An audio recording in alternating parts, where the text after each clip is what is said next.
uno de todos los videos, ¿no? Si no les quedó claro en esta sesión, seguramente en la misma sesión del semestre pasado o antepasado o no sé cuántos años de clases hay ahí, pero ahí está, ¿no?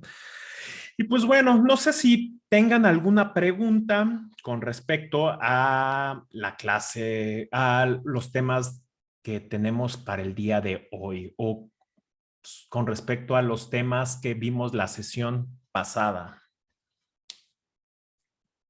No, todo claro, profe. Excelente. ¿Alguien más? Ok, pues bueno, vamos a empezar. Déjenme exponer.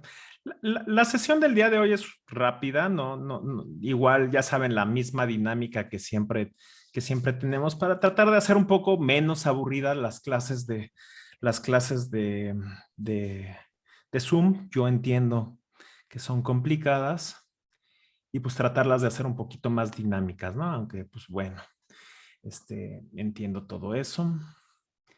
Y aquí está.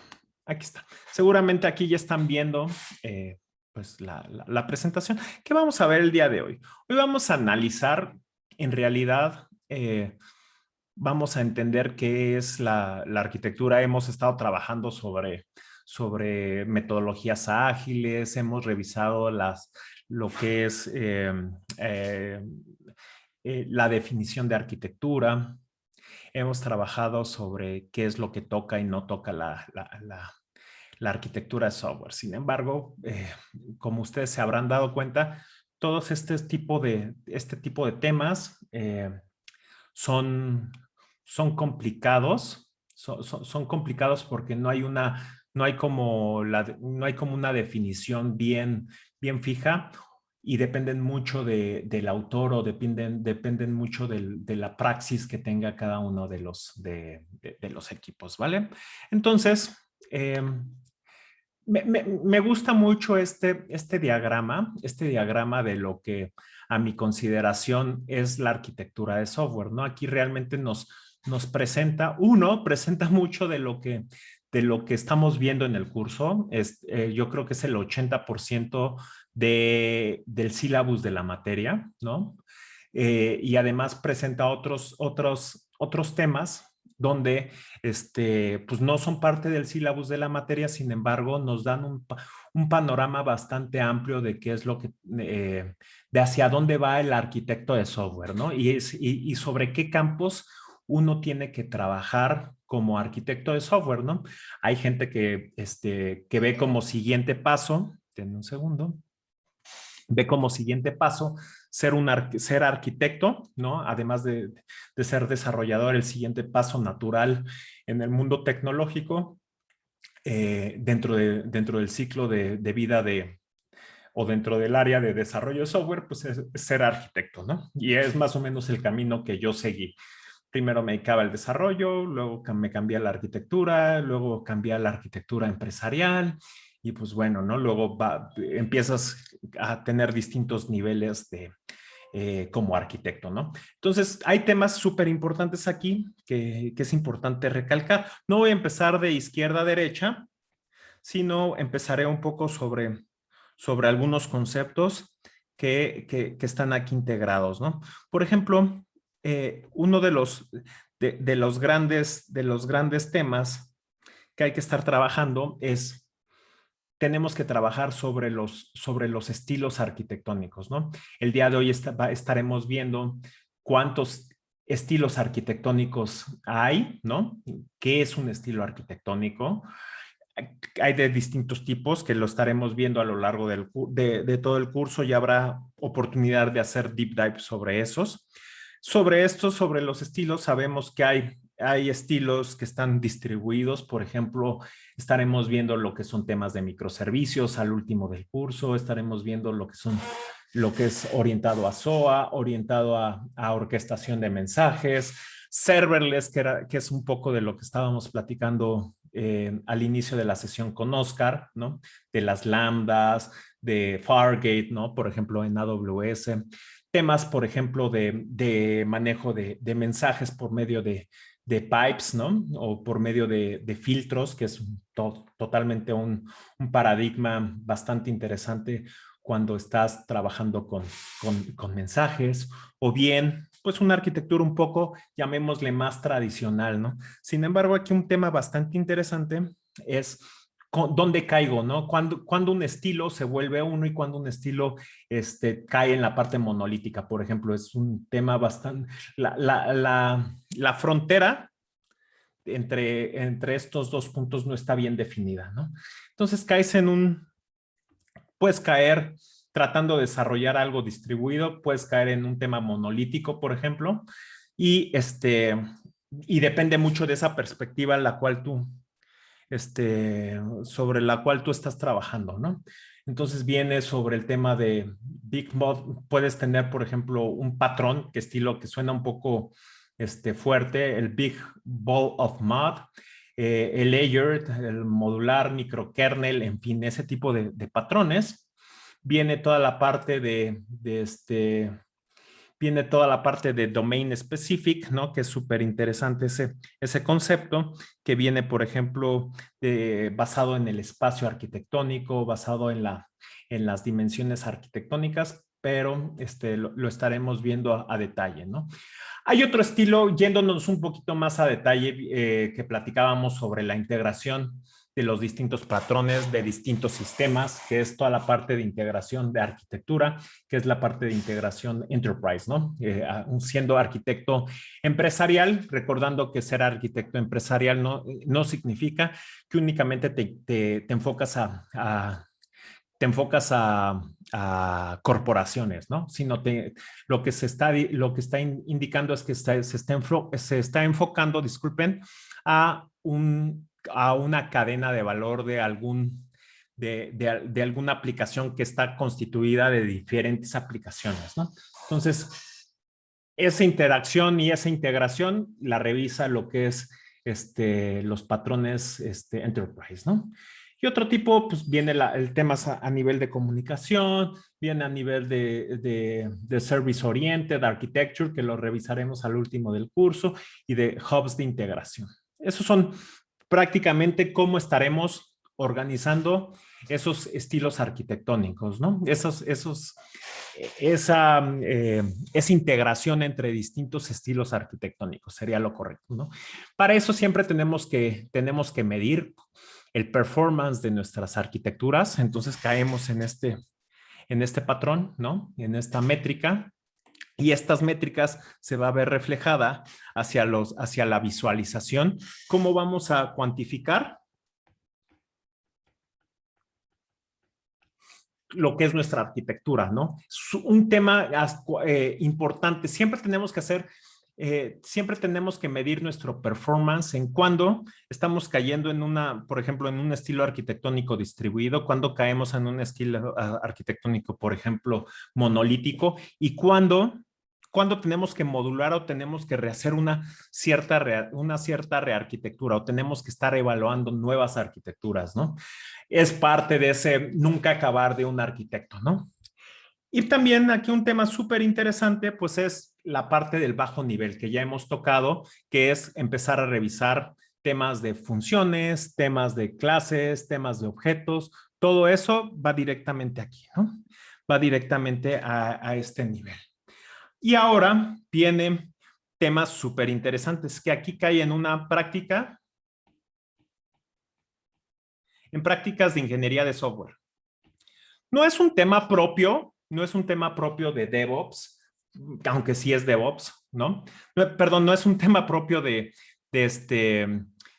la arquitectura. Sin embargo, yo necesito plantear una arquitectura para el tema de DevOps y el tema de DevOps va a resolver una práctica de ingeniería para otro aplicativo, ¿no? Es esa interacción de que el DevOps va a estar sirviendo para mejorar como tooling ciertas arquitecturas Y bien, el DevOps tiene que tener pues una cierta arquitectura. Les cuento el caso, denme un segundo. Déjenme prender el ventilador.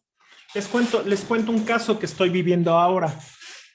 Yo estoy planteando aquí en Cinépolis dos tipos de arquitectura para DevOps, ¿no?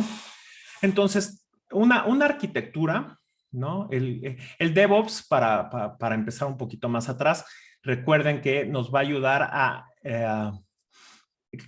a tener un conjunto de herramientas necesarias para que yo pueda desarrollar en mi ciclo de vida desarrollo de software iterativo de una manera mucho más rápida. O sea, el time to market sea mucho más corto. El time to market, se los comento, por ejemplo, es desde el momento que se crea una historia de usuario o una épica dentro de mi backlog de mi aplicación hasta el momento que se libera a producción. Entonces, el DevOps nos va a ayudar a cortar ese tiempo, a poderlo hacer de forma más predecible y nos ayudará a hacerlo con una calidad mucho mayor. Entonces, ¿qué es lo que estoy haciendo ahora, no? Por ejemplo, tengo dos aplicativos, ¿no? Un aplicativo que son backends, ¿no? Uno el cual estoy utilizando Jenkins como herramienta de integración y desarrollo continuo, ¿no? Es nuestra herramienta de DevOps. Entonces, Jenkins tiene la característica interesante, pues que es muy poderoso. Me va a ayudar a poder desarrollar en Rails, en Java, y con eso, o con el mismo Python, yo voy a poder automatizar y voy a poder generar distintos como nodos que se llaman workers para poder desplegar un aplicativo en algún ambiente, ¿no? Y en ambiente me refiero como un ambiente productivo, preproductivo, de pruebas, de desarrollo y eso, ¿no? Me va a ayudar a hacer eso. Sin embargo, tiene un gran drawback aquí. El drawback es que es costoso, ¿no? Es costoso, a pesar de que es open source, es costoso tener que levantar una máquina que controle una serie de instancias, ¿no? Por ejemplo, que se les llaman workers, que son contenedores, ¿no? O que son instancias esclavas, ¿no? O sea, máquinas virtuales esclavas que viven para poder ejecutar estos procesos. Entonces, ese proceso se vuelve muy costoso, ¿no? Sin embargo, tiene su gran trade-off, y esta palabra quédensela ahí tiene un gran trade-off. Hay muchas personas que nos pueden ayudar a desarrollar sobre Jenkins, ¿no? Y lo puedo montar en cualquier nube. Aquí, pues nuestras aplicaciones viven o en Azure, viven en Google Cloud o viven en AWS, ¿no? Entonces, Jenkins me da ese gran beneficio que es multicloud, ¿no? Sin embargo, tengo otras aplicaciones que estoy utilizando herramientas de integración continua que no requieren estar prendidas, que no van a tener ninguna consola de administración y que me van a ayudar a hacer exactamente lo mismo, ¿no? Sin embargo, pues son herramientas muy especializadas. Por ejemplo, está el Azure DevOps, ¿no? Que es, tengo una parte en Azure DevOps y tengo otra parte que es en CodeStar de AWS, ¿no? Que utiliza mismos pipelines, utiliza temas bastante interesantes para poder integrar dependencias, para poder hacer todo el tema de DevOps, ¿no? Lo estoy utilizando ahí. Sin embargo, ¿qué grandes beneficios? Es que es súper barato. Es muy fácil, únicamente cada vez que se ejecuta algún cambio, automáticamente se corre este pipeline, se integra al ambiente que yo desee basado en esa integración y se vuelve rapidísimo, ¿no? Entonces, el gran reto ahí es que, pues, tengo una arquitectura que está específica para alguna nube, por ejemplo, para Azure, o es específica para AWS. Sin embargo, pues el pipeline va a ser mucho más económico. Entonces, tengo yo que decidir es que si voy a invertir en desarrollar algo específico para alguna nube, ¿no? Por ejemplo, para Azure o para AWS, que no me va a funcionar ni para el uno ni para el otro, porque pues totalmente cloud, estamos haciendo un lock en cloud, o bien me voy por el tema de Jenkins, que lo puedo desplegar en cualquier nube. Y es más, puedo hacer cruces entre nubes.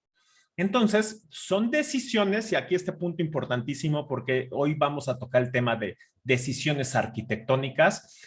¿Qué es lo que yo necesito? ¿Qué es lo que necesita mi organización? Y yo como arquitecto, ¿cómo lo voy a transformar en esa decisión arquitectónica? ¿No? Y la decisión arquitectónica es irte por un camino o irte por el otro camino. Cada uno tiene sus trade-offs, sus drawbacks, ¿no? Súper interesante. Y, y esas decisiones que yo necesito tomar, las necesito reevaluar y cuestionar de forma recurrente, de forma iterativa. Porque a lo mejor hoy, basado en la problemática que tengo el día de hoy, no va a ser no va a ser exactamente la misma problemática el día de mañana. ¿Por qué? Porque las condiciones, la misma naturaleza, la situación del aplicativo del sistema ha cambiado y entonces la actividad del arquitecto va a estar cambiando, ¿no? Y ese es un tema que siempre uno tiene que tener sobre el renglón, ¿no? Sobre todo sobre este tema, este último tema, las arquitecturas que evolucionan. Algo que tocamos la clase pasada, cada día que pasa, cada código, cada línea de código que yo añado a mi code base, va a ser mi aplicación más compleja. ¿Sale? Va a ser la aplicación más compleja y hay una relación, como ustedes saben, una relación que tengo aquí de mi línea de código versus la complejidad, que esto va a empezar así, de forma totalmente exponencial. Entonces, entre más líneas de código yo tenga, va a ser más difícil hacer mi cambio. Entonces empezaré los primeros cambios que yo haga con pocas líneas de código, entonces ahí los voy a hacer mucho más rápido. Entonces, donde yo tengo que estar evaluando en qué momento mi complejidad basada en el estilo arquitectónico, ¿no? Basado en este estilo arquitectónico, tengo que decidir evaluar otra arquitectura donde con esas mismas líneas de código mi complejidad sea mucho menor. Entonces, ese gran reto, pues lo que provoca es que me tenga que estar actualizando y me va a provocar que vaya directamente sobre arquitecturas totalmente evolucionadas. Y mucho de lo que hemos estado comentando desde el inicio del curso es que las mejores arquitecturas son las que puedo cambiar y que puedo destruir o tirar a la basura sin que me afecten a mis futuros cambios, o sea, a mi arquitectura totalmente evolucionada, ¿no? Esa posibilidad de yo poder evolucionar fácilmente se llama pues, arquitectura evolucionada, ¿no? Entonces hablamos aquí, por ejemplo, mucho de temas de funciones fitness, ¿no? O de el acoplamiento o de cambios incrementales, ¿no? Eso van a estar escuchando. Entonces, cuando hablamos de tema de funciones fitness, es funciones que realmente van a tener lo justo necesario. O sea, funciones donde van a ser una función en específica, ¿no? No van a ser ni más ni menos, sino van a ser una función en específica. Otro punto importante aquí que vemos aquí también dentro de esta arquitectura y son de esas características, escuchen bien la palabra, características es el acoplamiento, ¿no? ¿Cómo voy a hacer que a nivel desde objetos, este objeto A con este objeto B lo pueda integrar de la manera más óptima, sin que tenga que recompilar, sin que tenga que cambiar contratos, sin que tenga que hacer muchas cosas, ¿no? Entonces, entre más desacoplada, y esa es así como regla, ¿no? A pesar de que no forzosamente, y es el balance que tengo que mantener, no forzosamente algo totalmente desacoplado va a ser que yo pueda generar cambios mucho más fáciles, ¿no? Entonces, tengo que medir ese balance en esa situación en particular. Sin embargo, el tema de situación en particular lo pongo entre comillas, o sea, basado en esa cosmovisión de esa arquitectura, me puede ayudar para poder atender a ese desacoplamiento, acoplamiento de la función, ¿no? Y por último, la parte de características de la arquitectura, que es un tema que vamos a revisar bien a detalle el día de hoy. ¿Dudas hasta aquí? ¿Preguntas? Todo bien, profe. Excelente, espero que así los demás. Gracias, Raúl. Mínimo thumbs up, eso me ayuda a saber que todo está bien. Gracias. Ok, entonces bueno, esto me la voy a saltar porque ya la hemos tocado sobre la arquitectura, constante evolución, los trade-offs, ¿no? Sobre todo este tema aquí, déjenme subrayarlo bien a detalle, que no es, que en muchas de las definiciones que ustedes encontraron, es la parte de arquitectura estática, ¿no? Y eso lo vamos a encontrar, ¿no? Por ejemplo, con el tema de patrones de diseño. Patrones de diseño siempre vamos a encontrar, por ejemplo, el típico caso del singleton, ¿no? Que es el patrón más sencillo que van a encontrar, o el proxy. Entonces, el patrón de diseño te dice, ok, tienes esta problemática, esta problemática que es muy sencilla, ¿no? Muy bien definida, muy bien delimitada, bajo cierto contexto. Aplicas el patrón y al aplicar el patrón está solucionado. Y esta solución siempre te va a funcionar. Siempre va a ser, ya te puedes olvidar de ella. Sin embargo, la realidad y la práctica te dice, no, ¿sabes qué? No es así. En algún futuro esta solución en algún futuro se va a tornar en otra problemática. Entonces, a lo mejor en una semana se va a tornar en unos meses, en un año se va a tornar en un problema. ¿Y qué es lo que yo voy a tener que hacer? Buscar otro patrón de diseño, ¿sí? Y me va a dar una solución. Les pongo un ejemplo de la vida real. Cuando trabajaba para un proyecto en el CONACYT, ¿no? Hace mucho tiempo, hace como unos 10, 15 años, no, como unos 12 años exactamente. Lo que hicimos en ese proyecto llevaba toda la gestión de documental de patentes que tenía el CONACYT, ¿no? Entonces, lo que teníamos una aplicación Java, por ejemplo, una aplicación Java con, en ese tiempo ya es un patrón súper viejito que se llamaba en realidad ya está súper muerto, se llama Struts, ¿no? Que lo que hacía pues era un MVC, que es modelo vista controlador. El controlador lo que hacía, implementaba un Java Bean empresarial, ¿no? Que es otro patrón de diseño, en el cual más bien no es un patrón, es un estilo arquitectónico puesto por Java, y en el cual, dentro de este patrón, utilizaba otro framework, o un marco, otro patrón, que era el Java Persistent Application, y el cual se conectaba a una base de datos. Entonces, cuando diseñé esta arquitectura, pues prácticamente es una arquitectura para cualquier aplicación web empresarial, ¿no? Manejo de documentos, transacciones, mostrar datos, ocultar datos, en fin, cosas bastante sencillas, ¿no? Entonces, en ese momento teníamos un problema con esta base de datos, ¿no?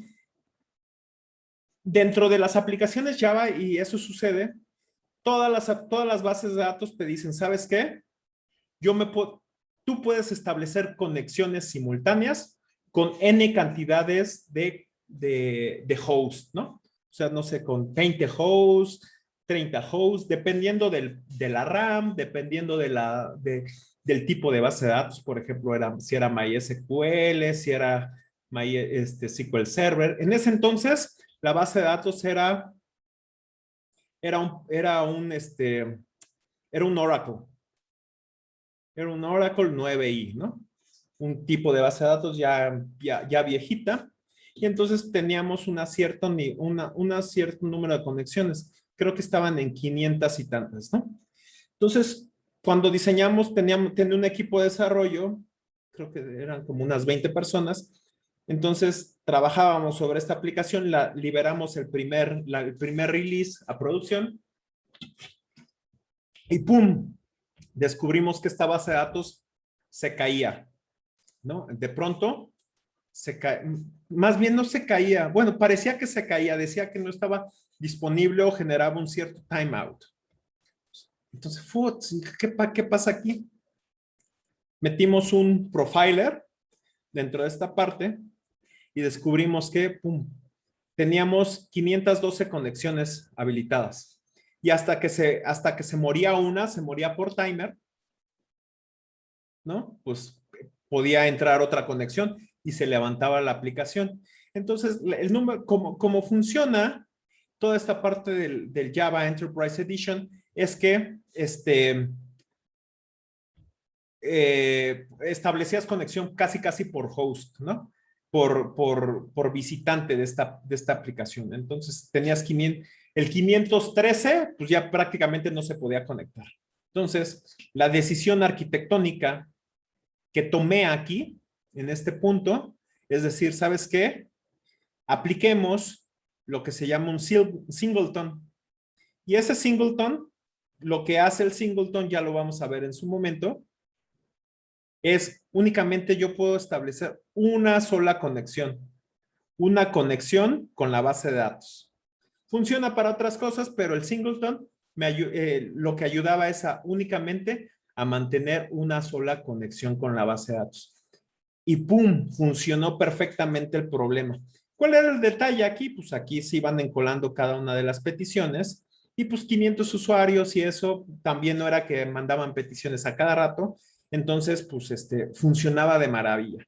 Sin embargo, con el segundo release, esta conexión ya lo que hacía es que se empezaba el singleton, como tenía colas aquí, ¿no?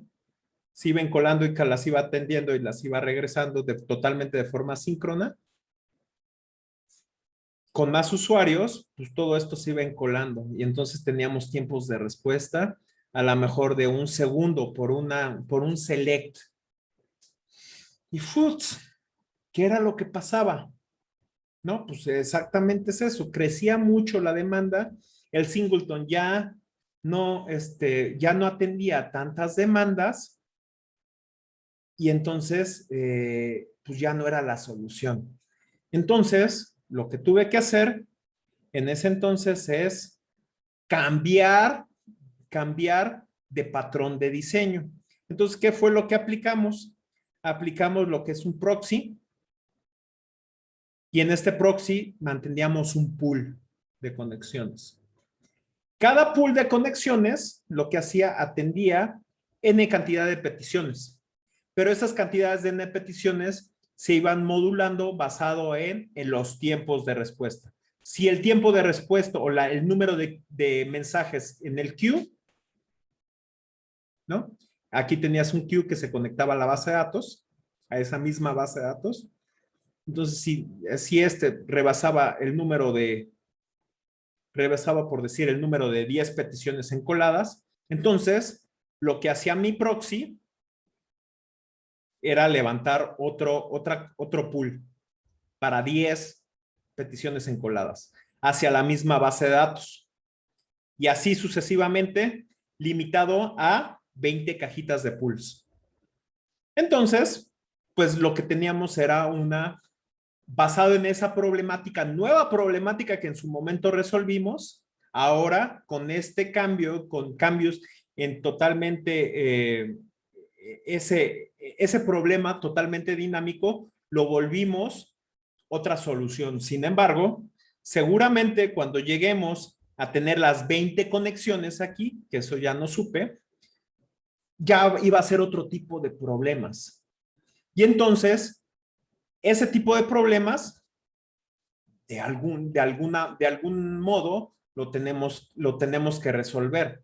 Entonces, seguramente el problema, si le empiezas a meter un poco más de pensamiento, esta base de datos te iba a quedar corta. Entonces, a mí, el siguiente paso que yo hubiese hecho, hubiera puesto una réplica de esa base de datos para poder leer información por medio de este pool o por medio de un pool mucho más robusto y poder realizar las actualizaciones en otro nodo, en un nodo dedicado a resolver puras inserciones y updates de la base de datos. Y entonces por medio de eso yo pudiese incrementar y pudiese escalar ese tipo de problemas. Entonces se dan cuenta que ese problema de arquitectura lo vas resolviendo, sin embargo, esa solución en algún momento se va a tornar en la misma problemática porque la situación del sistema cambia. Y eso no implica que seas un mal arquitecto, ¿no? No implica que seas un arquitecto sin planeación, sin nada, sino realmente el tema es que estás diseñando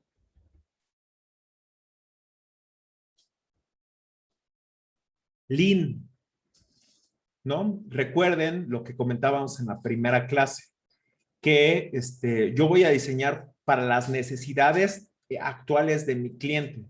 A lo mejor le voy a incrementar un poquito, ¿no? Lo que comentábamos. Si actualmente yo necesito una casa de perro, lo que voy a hacer es una casa de perro. No voy a construir un edificio para poder únicamente darle un hogar a un perrito, ¿no? No lo voy a hacer. Sin embargo, si yo necesito realizar al día de hoy una casa o unos departamentos para 20 familias, pues lo voy a realizar para esas 20 familias. No voy a hacer un edificio corporativo. Entonces, eso se llama como tal diseñar con un diseño Lean, ¿no?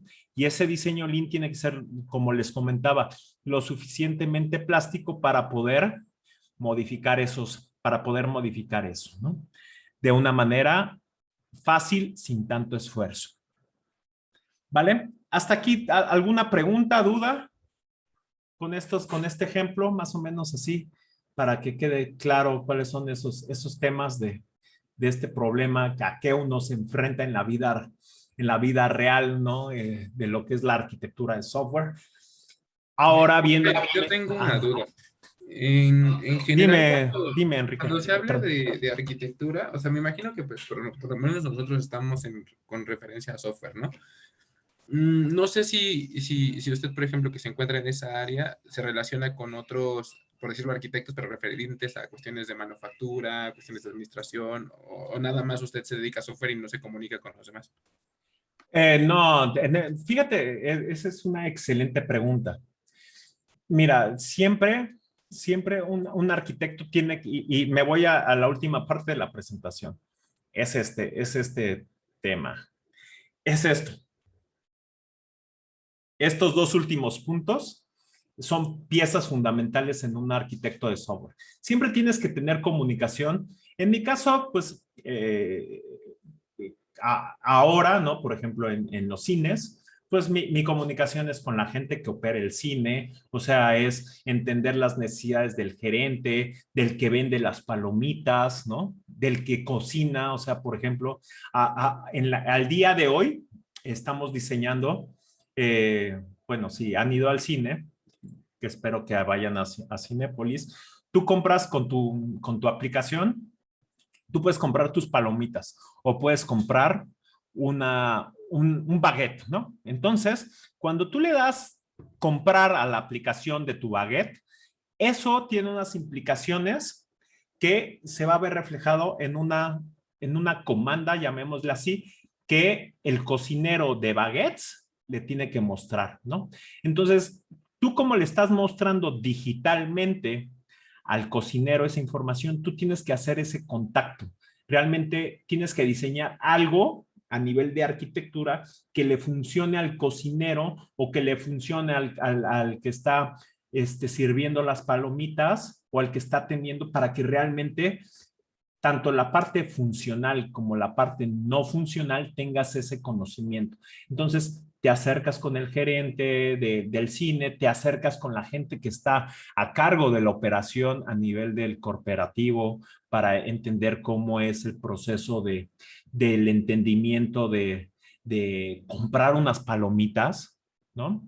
O cómo es el momento de tan fácil, tan sencillo que es, por ejemplo, la persona del cine que está atendiendo los aires acondicionados. Entonces, la aplicación te cuenta, por ejemplo, la aplicación y todo el sistema del cine, lo que hace es que dependiendo del número de boletos vendidos en esa sala, ¿no? Por ejemplo, va a aprender la potencia del aire acondicionado, ¿no? Entonces, por ejemplo, si la sala es de 100, ¿no? Entonces, y vendiste 100 boletos, entonces, por lo tanto, lo vas a aprender al 100%. Si vendiste únicamente en lugar de 100 boletos, vendiste la mitad, pues vas a aprender el aire acondicionado a la mitad. Entonces, todo ese esquema de automatización lo tienes que tocar exactamente con el encargado. Entonces,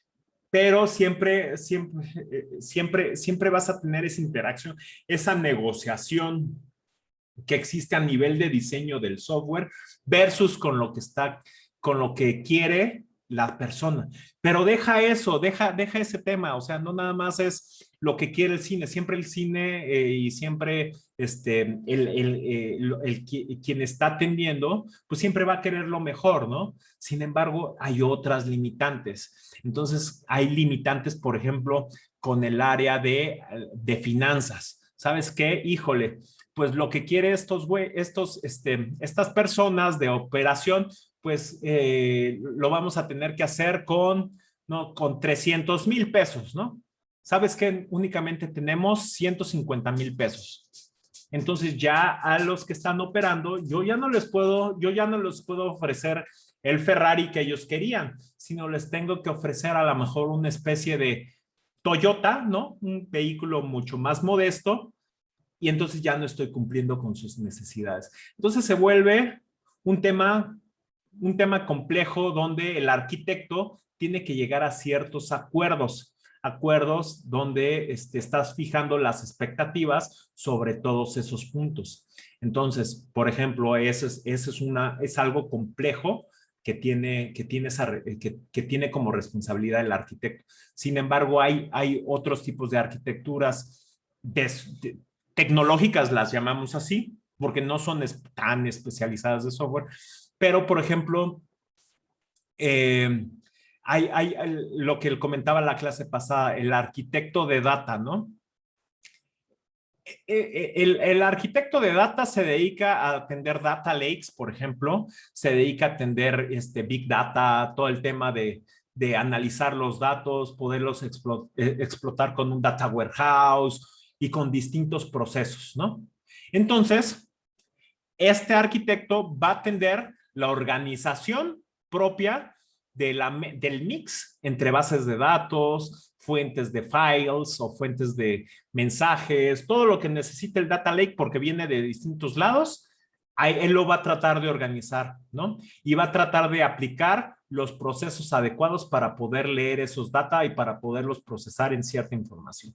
Entonces, tú como arquitecto de software tienes que interactuar con gente técnica, con arquitectos técnicos para que puedan atender esa solución. Ahora, otro tipo de de interacción que tienes dentro de la misma área de tecnología. Hay arquitectos especializados en seguridad. Entonces, diseñan una estrategia o diseñan las políticas de cumplimiento de la misma seguridad, de, por ejemplo, el tema de pagos, por ejemplo, con PCI, o estoy siguiendo una estandarización de tipo ISO, ¿no? Ese tipo de cuestiones, pues tienen un cierto impacto y esta persona, este encargado, este arquitecto de seguridad, va a diseñar todo ese esquema. Entonces, tienes que tener tú como responsable del desarrollo, como responsable de los guidelines arquitectónicos, tienes que tener esa interacción y esa sincronía con ese tipo de arquitectos a nivel de seguridad. Existe lo mismo para arquitecto de procesos, arquitecto bueno, de data ya platicamos, pero básicamente es como el día a día a nivel de TI, a nivel de tecnología que tienes en contacto, ¿no? No sé si te respondí tu pregunta. Sí, profe, muchas gracias. Sí, y créeme que la parte fácil es la parte de resolver los problemas técnicos. Lo difícil es realmente llegar a un consenso en esta sección, ¿no? Toda esta sección, desde el conocimiento de negocio hasta el conocimiento hasta la parte política. No es lo mismo ser un arquitecto, y te lo digo con experiencia, mucho tiempo fui arquitecto en los bancos, ¿no? En Banamex,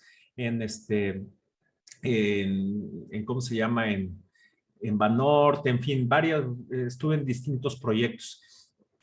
Y el nivel de conocimiento, el nivel de especialidad es muy distinto. Por ejemplo, ahora en el mundo del entretenimiento versus el mundo de finanzas, versus el mundo de seguros, o versus el mundo también de la parte pública, ¿no? La parte del gobierno. Cada uno tiene cada uno tiene sus conocimientos complicados, ¿no? Y no quiere decir que uno sea mejor que otro, sino simplemente necesitas tener un set de estilos arquitectónicos que pueden aplicar y que no pueden aplicar para el gobierno. Por ejemplo, ¿no? Por ejemplo, cuando trabajas en gobierno, por ejemplo, eh, por, trabajé un tiempo en, en gobernación. Ahí todo era Oracle, ¿no? Entonces era Java con Oracle y entonces tenías que tener clusters de Oracle, tenías que tener WebLogics como servidor de aplicaciones y de ahí tenías que utilizar, por ejemplo, Red Hat, ¿no? Como sistemas operativos y el sistema operativo controlaba esa intercomunicación entre WebLogic y todo lo demás y tenías que utilizar patrones totalmente web para atender eso, porque así era el marco de trabajo del gobierno, ¿no? O sea, yo no podía utilizar alguna otra aplicación. Por ejemplo, ahora pues te vas por temas de open source, te vas por temas de la nube, ¿no? Te vas a lo mejor utilizando temas de asincronía, ¿no? Porque pues así te permite, ¿no? Te permite tanto la parte del proceso, la parte de los contratos, la parte también del expertise de las personas de tu equipo de desarrollo. Entonces, todo ese tipo de cosas te van limitando y te van dando un cierto problema o te van dando ciertos beneficios, ¿no? Entonces, es donde esa complejidad empieza pues, donde la arquitectura empieza a tornarse compleja, ¿no? Y es donde empieza ese estira y afloje ese estira y afloje de las arquitecturas, ¿no? Entonces, es chistoso y es a la vez súper interesante tratar con ese tipo de cuestiones, ¿vale? No sé si alguien más tenga alguna pregunta o no sé si Enrique tienes alguna otra pregunta. No, profe, sí está bastante bien. De hecho, es lo que siempre me cuestiono porque me gusta un poco el área de cuestiones de manufactura, pero pues quiero como incorporar este tipo de conocimientos. Y pues siempre me queda la duda de qué tan difícil o a qué tanto me tengo que enfrentar cuando ya esté en ese campo. Ya, sí, fíjate, siempre tienes que conocer esa parte del negocio. Te hará un entendimiento mucho mejor de ese tipo de aplicaciones. Fíjate, cuando tenía mi empresa, yo lo que trabajaba con mi empresa, bueno, y como saben, yo soy ingeniero en electrónica. Entonces, desarrollé sistemas. Antiguamente no se llamaban IoT, ¿no? Eran sensores en tiempo real, ¿no? Así era el nombre que le dábamos, ¿no? Y ahora que se transformó a IoT era eso. Entonces, todo lo que hacíamos era monitorear a nivel, y eso lo trabajé con el SAT, ¿no? Y lo trabajé con Banorte. Entonces, monitoreaba toda la parte de aires acondicionados, plantas de emergencia, todos los motores que había con en sus distintas oficinas, los monitoreábamos, procesábamos esos datos como lo hace ahora IoT de manera muy transparente, muy sencilla y hacíamos una acción, ¿no? La prendíamos o bien levantábamos alguna alarma, todo eso, ¿no? Entonces, el entendimiento desde el protocolo de comunicación, porque el protocolo de comunicación no es el mismo protocolo TCP que estás utilizando, sino utilizábamos el protocolo de monitoreo que ahorita se me fue el nombre, creo que es SNMP o SNMP, según recuerdo. La verdad es que no les quiero mentir, pero son protocolos exclusivamente para ese tipo de comunicación. Entonces, ¿por qué? Porque son a prueba de ruido, a prueba de todo. Entonces, diseñas el software basado en ese tipo de plataforma. Es más, fíjate, un poco puse un video bastante interesante para la sesión del día de hoy, que son toda la parte de los estilos arquitectónicos que se manejan en la industria aeroespacial, ¿no? No es lo mismo desarrollar un software, una aplicación móvil, ¿no? Para el usuario, para comprar boletos del cine, que un software para pilotear un avión. No tiene ni siquiera, no tiene absolutamente comparación, ¿no? O sea, si falla comprar el boleto del cine, pues no pasa nada, voy a la taquilla. Pero si falla un software de un avión, de un monitoreo de algo, créeme que estás en graves conflictos, ¿no? Y entonces esos atributos de calidad arquitectónicos del video, que está súper interesante, véanlo, pues pues realmente te da un cierto valor bastante interesante, ¿no? Revisen ese video. ¿Vale? Entonces, ok, ya nos saltamos aquí. Es un poco, bueno, es un poco de cómo van cambiando las cosas. Aquí un poco de, ok, en los 90s, ¿no? Cómo es que funciona, ¿no? Cómo anteriormente dices, ok, en los 90 cuando, bueno, a lo mejor ustedes todavía estaban en pañales o estaban naciendo, y yo estaba ahí ya en la universidad, bueno, en la secundaria, universidad y eso. Bueno, yo entré en el 2000 a la universidad, entonces tampoco. Este, lo que buscabas era, ok, tenías, por ejemplo, ahí optimizar bastante el uso de los servidores, ¿no? Tenías una caja y le tenías que meter realmente hasta, pues, en cada espacio, en cada clúster, cada slot para el disco duro, le metías lo más que podías, ¿no? Entonces, todo lo que buscabas era tratarlo como un monolito, ¿no? Bien interesante, ¿no? Tratar de aprovechar esa infraestructura, porque un disco duro era carísimo, tener RAM era carísimo, tener un servidor era carísimo, ¿no? Todo era carísimo. Entonces, lo que tenías que echarle a eso era pues, lo más que pudieses, ¿no? Entonces era fácil. Entonces, lo que ahora se llama como microservicios. Perdón, a mi perrito. Es que está. ¿Qué necesitas, Coco? Ya bájate. No, a ver la profe. A ver, ven. Ven, Coco. No sé por qué está aquí. Oh, está grande. Sí, está grande, pero ya está viejita. Yo no sé por qué aquí me vino a tocar, pero bueno. Disculpen.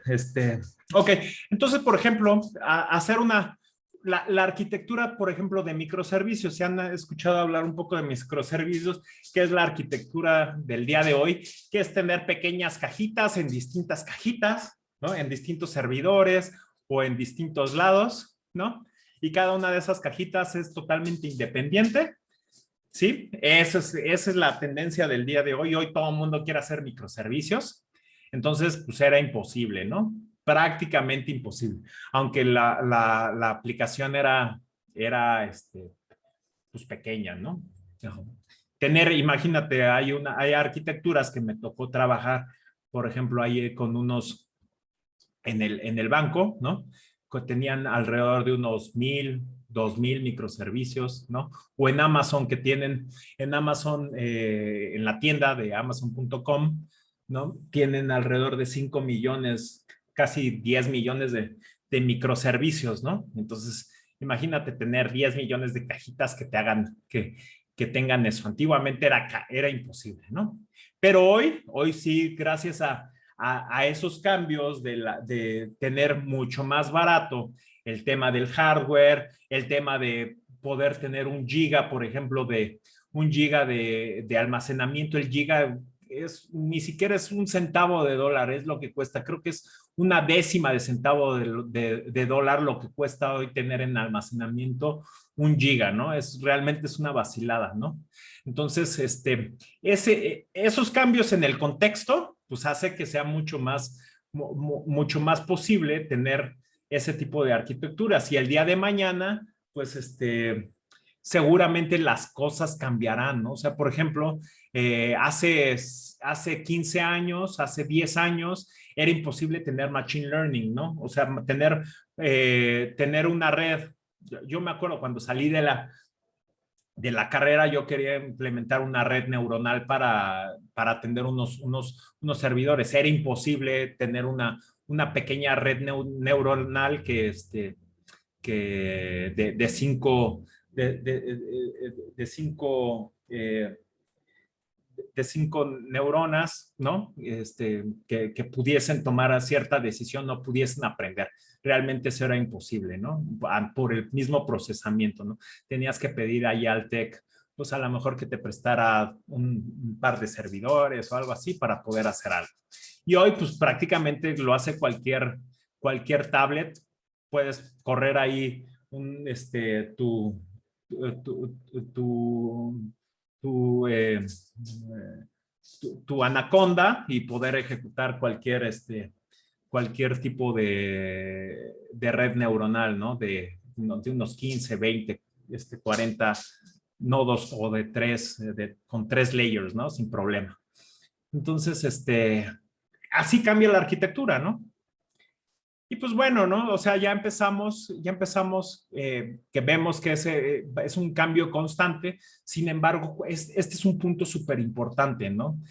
El arquitecto cuando empieza un proyecto o cuando empieza a conceptualizar el software, cuando empieza a conceptualizar una aplicación o un sistema, empieza diciendo, ok, este va a ser mi blueprint, ¿no? Y es lo que les comentaba, por ejemplo, con el tema del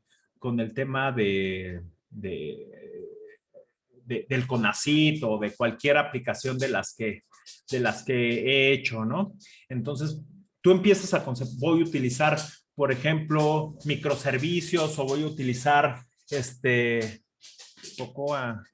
perdón, voy a utilizar, no sé, distintas cuestiones, ¿no? Que ahorita los voy a explicar qué son estas, ¿no? Entonces, voy a generar esa estructura, ¿no? Voy a integrar tantos módulos, voy a integrar estas piezas y eso es lo que me va a ayudar a diseñar ese roadmap. ¿Cómo voy a ir atacando esa aplicación? ¿Sale? Y ahora, cada una de estas decisiones o cada una de las características de la arquitectura van a terminar como unas ciertas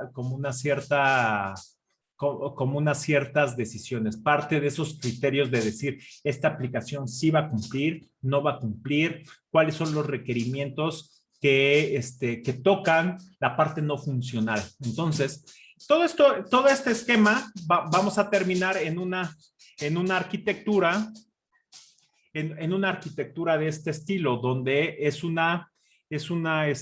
circo de varias pistas, ¿no? Donde una es la arquitectura, otro es la parte del diseño, otro es los estilos arquitectónicos, otro es las decisiones arquitectónicas. Y todas estas, en su mezcla, me va a generar lo que es la arquitectura, ¿no? Entonces, el estilo arquitectónico como tal, que ustedes se van a meter más a detalle en la actividad grupal, ¿no?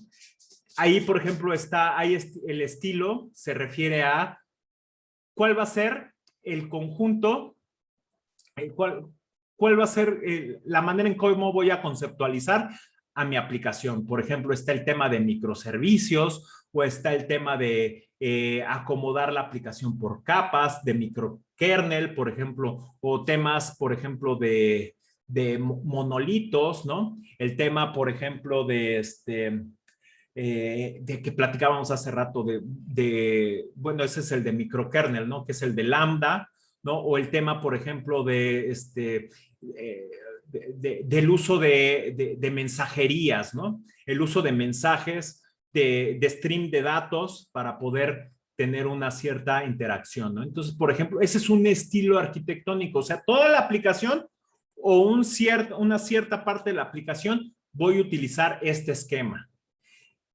Ese esquema va a estar constituido de una serie de características arquitectónicas. Entonces, la característica arquitectónica va referente a este tema. Es un criterio con lo cual yo voy a poder medir que la aplicación en la parte no funcional esté cumpliendo con lo que debe de cumplir. O sea, por ejemplo, ya lo vamos a ver a detalle, la resiliencia, la disponibilidad, la escalabilidad, en fin, todas esas características por cascada van a tocar, por ejemplo, la parte de las características arquitectónicas. O sea, ¿qué es lo que quiere decir? Que yo tengo el tema de microservicios. Entonces, el tema de microservicios, si yo lo utilizo, voy a tener, pues no sé, por ejemplo, a lo mejor resiliencia, voy a tener disponibilidad, voy a tener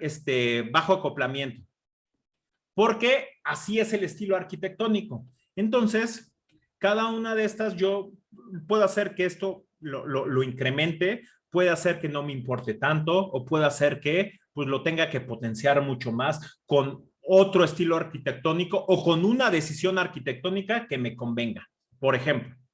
Entonces, también ese estilo va a estar apoyado por decisiones arquitectónicas. ¿Cuál de estos dos caminos tengo que tomar? ¿No?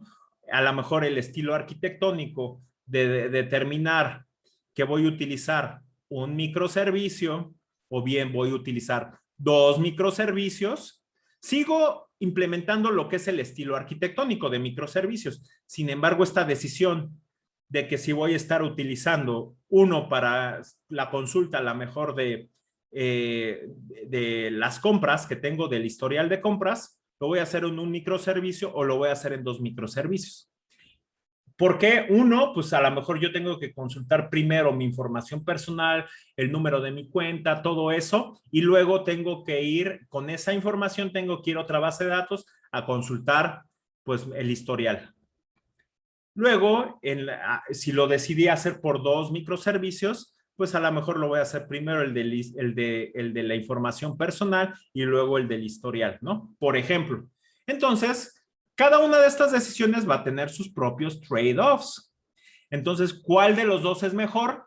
No lo sabemos. O sea, no hay lo que les comentaba al inicio, No hay una respuesta única en la arquitectura, sino malas justificaciones. Entonces, la pieza clave para sus casos de estudio y para su examen, bueno, no es el examen, para su proyecto final, es justificar estas decisiones arquitectónicas. Entonces, ¿por qué tomaste esa decisión de hacer un microservicio? ¿Por qué tomaste la decisión de hacer 2 microservicios o 3?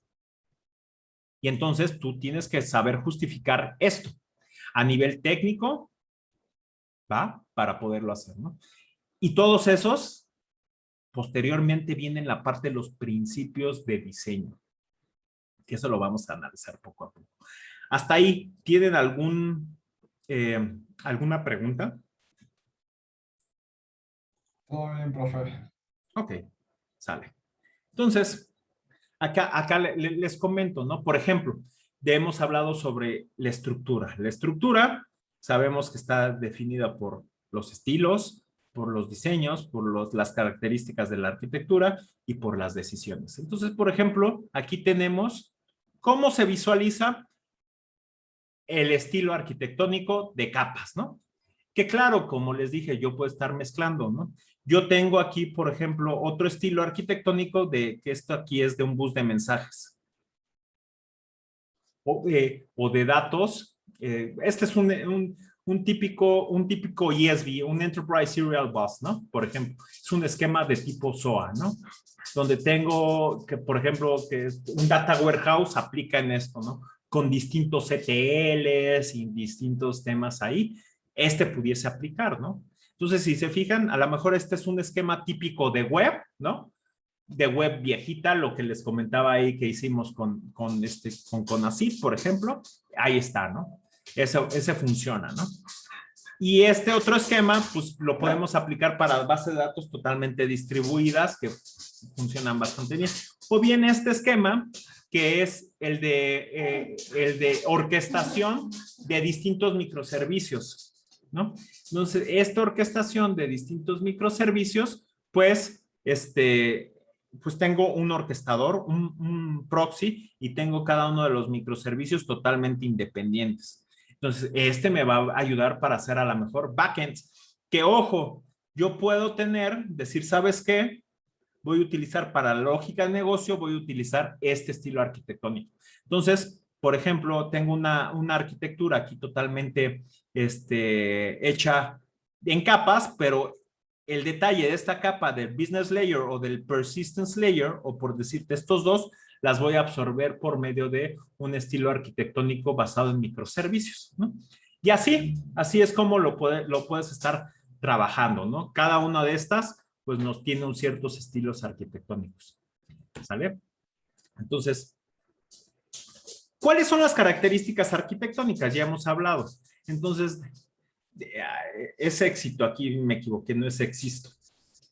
Es éxito, hoy lo volví a escribir mal. Creo que estoy ahí por ahí medio mal. Éxito. Entonces, las características arquitectónicas, que son mucho de los features o bien de los requerimientos no funcionales, es como yo las decisiones que tome a lo largo de la arquitectura se van a ver reflejadas en la arquitectura, ¿no? Ya les estaba comentando que pues de que tengo ahí, por ejemplo, disponibilidad, tengo el tema de resiliencia, tengo varias que están acá, que son estas, que no tienen absolutamente nada que ver que la aplicación tenga que vender boletos del cine, tenga que vender boletos de avión, tenga que vender, a lo mejor hacer una transacción bancaria o tenga que mostrar alguna película en un streaming. No tienen absolutamente nada que ver con eso, ¿no? Eso no es tema funcional, sino nos vamos por estas características. Por ejemplo, tengo la disponibilidad, ¿no?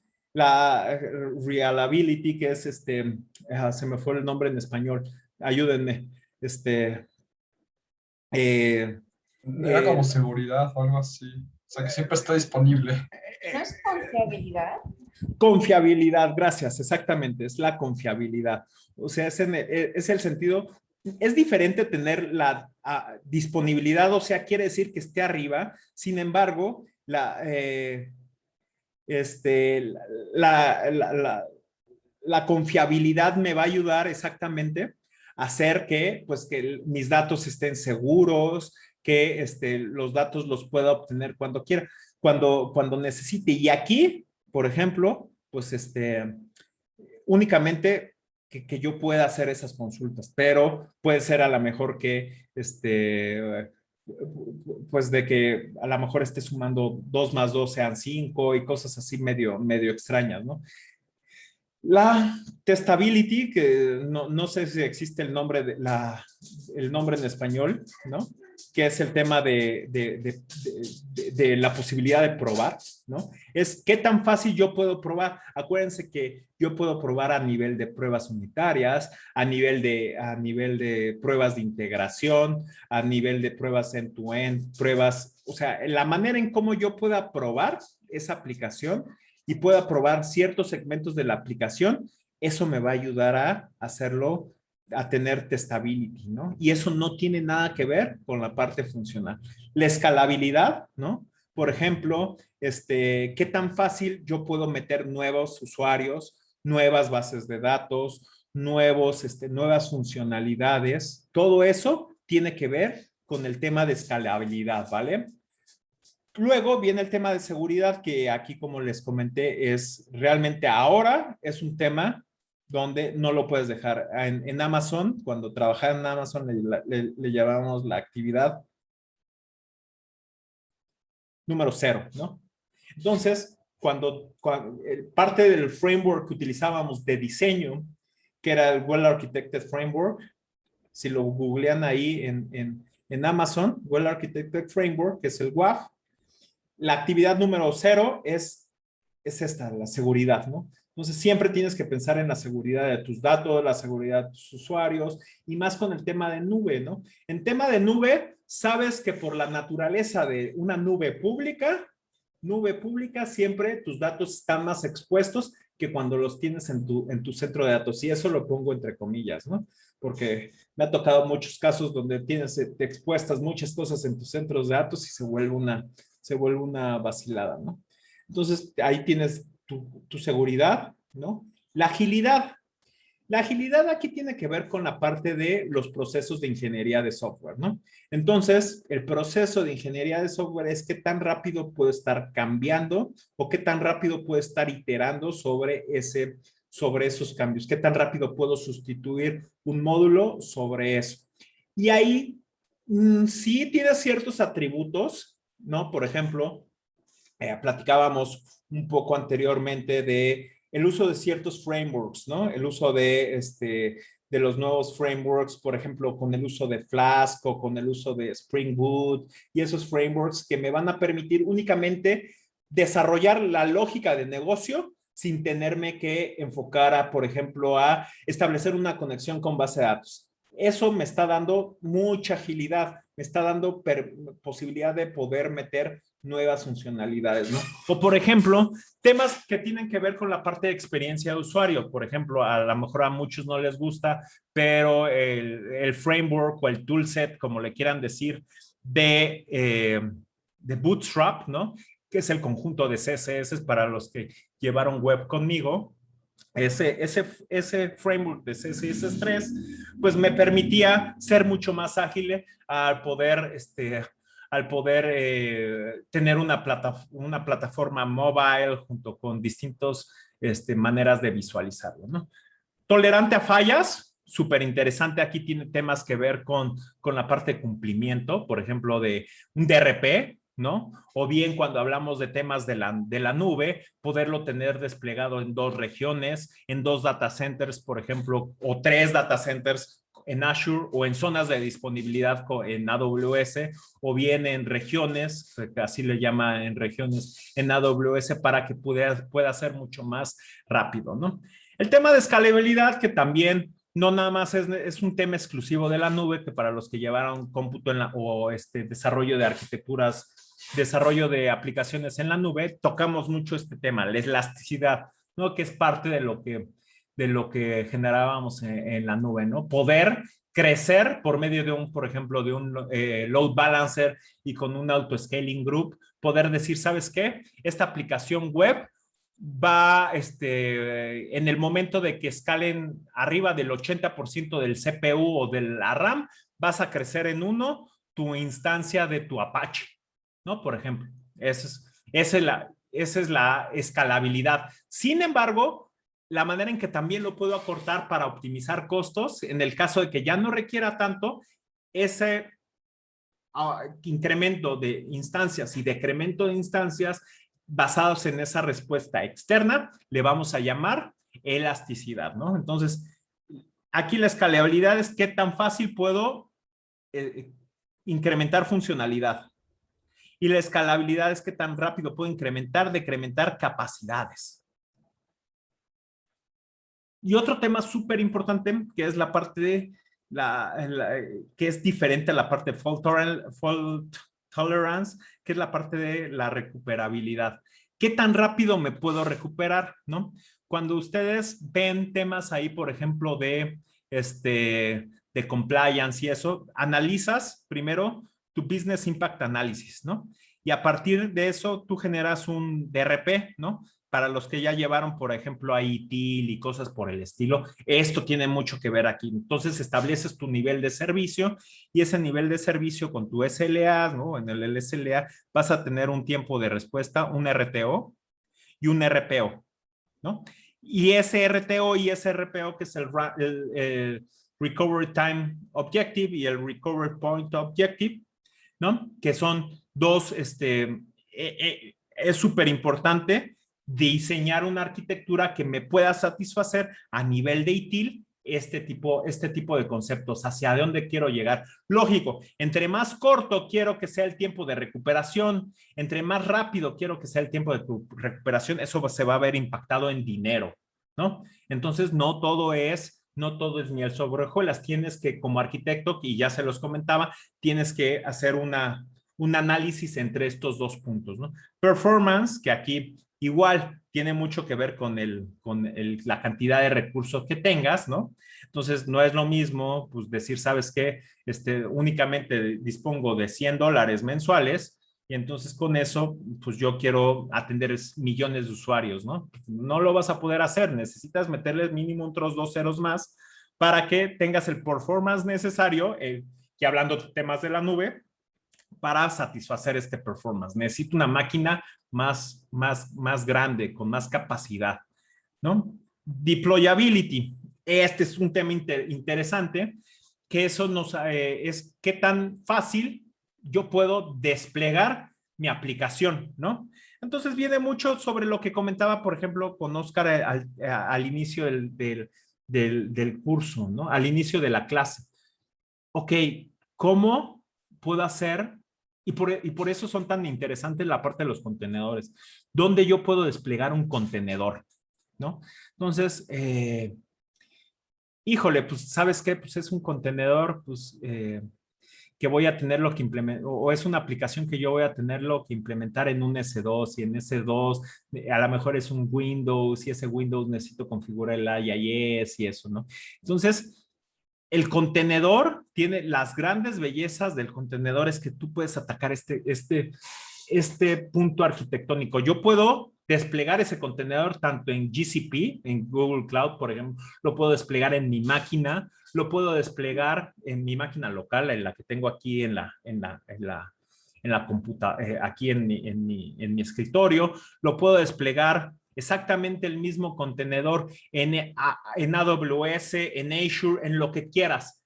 Y entonces, esa gran característica que tienes de poder desplegar contenedores Docker me va a ayudar a cubrir con esta arquitectura, ¿no?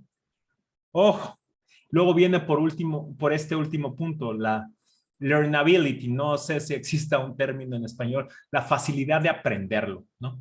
Entonces, no es lo mismo aprender, por ejemplo, un lenguaje de programación de COBOL, ¿no? Por ejemplo, todos los sistemas legados, y creo que se los comenté al inicio del curso. No es lo mismo aprender COBOL, ¿no? Para un mainframe que aprender, por ejemplo, Python. Python es mucho más sencillo de aprender que COBOL. No hay tantos comandos, es más fácil las sentencias, son más fáciles la lógica que tienes que implementar, la manera de implementar clases. Todo eso es mucho más fácil, ¿no? Entonces, si yo reduzco la complejidad para poder aprender tanto el código que está ya escrito en un aplicativo como el mismo lenguaje de programación, es mucho mejor. Entonces, si se fijan aquí, muchos buscamos reducir muchas de estas características, buscamos reducir la complejidad, buscamos reducir el esfuerzo, buscamos reducir el riesgo, ¿no? Por ejemplo, a nivel de seguridad, puedo implementar muchas cuestiones, muchas características, eh, ¿cómo se llama esta palabra? Muchos features a nivel de seguridad para, por ejemplo, un denial, seguridad para denial of service, o una inyección de un anti-spoofing, por ejemplo, o un anti-denial of service. Todo ese tipo de cuestiones las tienes que implementar aquí, ¿no? Entonces, con todas esas medidas o todos esos controles de seguridad, que es la palabra que estaba buscando, reduzco ese riesgo. Igual, temas de agilidad, temas de escalabilidad, todo eso tienen impactos arquitectónicos bastante interesantes que tú tienes que priorizarlos. Y es un tema bastante interesante a nivel de arquitectura. Por aquí estaban poniendo algo en el chat. Déjenme. Ok, listo. No sé si hasta aquí tengan alguna pregunta, duda. Todo bien, profe. Excelente. Bueno, viene toda la parte de decisiones arquitectónicas. Entonces aquí vámonos a ir un poquito rápido. Las decisiones arquitectónicas, como les estaba comentando, son un conjunto de reglas, ¿no? Un conjunto de toma de decisiones que tú tienes que determinar. Por ejemplo, ¿cuántas capas, no? O sabes que decidí utilizar el estilo arquitectónico de capas. ¿Cuántas capas vas a querer? ¿2, 3, 4, 5? Cada uno de esos, de las decisiones que tome, va a requerir un cierto drawback, ¿no? Entonces, a eso es interesante. ¿Cuántas de estas decisiones voy a permitirle, a qué capas le voy a permitir acceso a la base de datos, ¿no? Por ejemplo. O cuántas de estas decisiones le puedo decir a nivel de seguridad, cuántos desarrolladores pueden acceder o pueden hacer el sistema, cuántos no, ¿no? ¿Quién va a desarrollar la parte del frontend? ¿Quién va a desarrollar la parte del backend? ¿Quién va a desarrollar los store procedures para atender cierta base de datos, por ejemplo, ¿no? Ese tipo de cuestiones son reglas que tienen que estar escritas en algún lado o definidas en algún lado, ¿no? Otro punto súper interesante es estas decisiones arquitectónicas. Yo no puedo tomar una decisión arquitectónica exclusivamente para un solo componente y una decisión arquitectónica contrapuesta para otro componente. Yo no lo puedo hacer porque, créanme, por experiencia es imposible mantener, ¿no? O sea, esta decisión es para toda la aplicación. Ahora, hay cuestiones, por ejemplo, complicadas que no lo puedes tocar, no lo puedes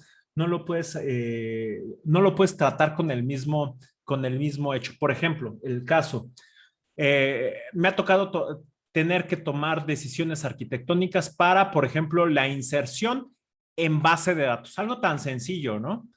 Entonces vas a hacer las inserciones por medio de JPA, ¿no? O bien por a lo mejor las voy a hacer directamente a la base de datos por un insert, tan sencillo como eso, ¿no? Pero sucede que para el módulo de, de inserciones de logs, por ejemplo, inserciones de logs en una base de datos de todas las transacciones, por ejemplo, de pagos que los quiero insertar en un log. ¿Sabes qué? Híjole, ahí no nos está rindiendo el performance, ¿no? O sabes que no es escalable, o sabes que no es suficientemente elástico esto. Entonces, la decisión arquitectónica, que en el caso de que lo tengas que aplicar, necesitas aplicar el tema del variance, ¿no? Del variance que se llama nivel arquitectónico. Lo tienes que documentar y lo tienes que en un tema ya de una organización mucho más robusta a nivel de madurez arquitectónica, lo tienes que justificar. ¿Por qué no estás siguiendo ese patrón de inserts, no? Pues, ¿sabes qué? Pues lo estoy tocando porque pues, estoy mandando a lo mejor más de 1000 registros de un log, ¿no? Aunque sé que hay herramientas mejores para insertar logs, ¿no? Entonces voy a tener que utilizar una queue de datos. Y esa queue de datos, pues voy a tener distintos workers que van a estar insertando en base de datos, dependiendo de la disponibilidad de ese queue. Bueno, ya tengo esa varianza que veo, es variance que tengo que llevar para la inserción de logs. Entonces, eso ya se vuelve parte de esa decisión arquitectónica de lo que tienes que tomar ahora. Entonces, y todo lo tienes que tener documentado. Aquí no estoy siguiendo el patrón por esta y esta y esta razón, ni el patrón que estoy siguiendo o la decisión arquitectónica que estoy siguiendo es esta otra, ¿no? Entonces, por ejemplo, aquí vemos un claro ejemplo de cómo se siguen estas decisiones. Yo decido, ¿sabes qué? Pues cuando tienes una arquitectura, por ejemplo, de capas, ¿no? La arquitectura de capas, la decisión es que siempre la capa superior se comunique con la capa inferior. Así. Yo no puedo llegar y por azares del destino decir, ¿sabes qué? La capa de presentación se va a comunicar a la capa de services. Yo no lo puedo hacer, o sea, ¿por qué? Porque es una decisión que se acordó y eso se tiene que cumplir para que llevar a un cierto orden, una cierta estructura. Y parte del trabajo del arquitecto es velar porque se cumplan estos diseños arquitectónicos. Es velar que siempre se tenga. Y en el caso de que requieras una varianza, pues esa varianza, pues como tal, pues se vea, esté documentado y sepamos la razón de las por qué. ¿Vale? Ahora, otro punto importantísimo, la parte de principios de diseño. El principio de diseño se refiere a una guía más que reglas. Aquí luego me faltan los acentos. O sea, no son en la anterior son decisiones arquitectónicas, son reglas, ¿no? Aquí estamos hablando reglas. Aquí no las puedes romper. Mientras que el principio arquitectónico, aquí lo que estamos haciendo son guías. Estas guías es una sugerencia, es decir, ¿sabes qué? Mira, el principio arquitectónico que tienes que seguir aquí es ¿no? Yo te lo recomiendo que lo utilices porque te va a ayudar a la escalabilidad, te va a ayudar a la resiliencia, te va a ayudar a la disponibilidad, te va a ayudar a X cantidad de cosas. Sin embargo, no es una regla, no es el forzoso, sino lo puedes integrar con otra selección o puedes seleccionar. A lo mejor tengo aquí mi principio de microservicios, por ejemplo, o tengo mi principio, por ejemplo, de patrones REST. Entonces, el desarrollador tiene la opción de hacer o de hacer otro. ¿Cuál de los dos es correcto? Pues los dos son buenos, porque tú estableces ese principio, dices, escoge cualquiera de los dos caminos. Entonces, le permite al equipo de desarrollo un poco de más libertad para que se acondicione a lo que tú necesitas. Aquí está el ejemplo claro, ¿no? Yo tengo lo que comentábamos. Yo puedo acceder por APIs o puedo acceder rápidamente por comunicación totalmente asíncrona a nivel de queues. ¿Cuál te conviene? Utiliza las dos. Bueno, no utiliza las dos, selecciona la que más te convenga. ¿Por qué? Pues aquí me va a funcionar para peticiones que son síncronas y la de queues me va a funcionar totalmente para peticiones asíncronas. Entonces, para este caso de uso puedo utilizar la síncrona, para este otro caso por medio de queues. Entonces, ya no tengo que estar sujeto de que tengamos que evaluar mucho más. Las dos son buenas, o sea, la decisión es que las dos son buenas. Y eso se refiere a la parte de principios de arquitectura. Entonces, un poco de lo que ya habíamos hablado ya para concluir la clase es el arquitecto tiene que tomar estas decisiones, tiene que realmente enfocarse, ser objetivos, buscar el principio, las definiciones arquitectónicas, el estilo arquitectónico, por ejemplo, tiene que seleccionar si decidió utilizar dentro de esas decisiones, ¿no? Un framework reactivo para web, ok, entonces, ¿qué voy a utilizar? Voy a utilizar Vue, voy a utilizar Angular, React, ¿no? Ya lo tomas esa decisión, pero esto ya se va a volver, más bien, ya tienes un guideline, ya tienes tu principio de diseño, sin embargo, ahora transfórmalo a una decisión.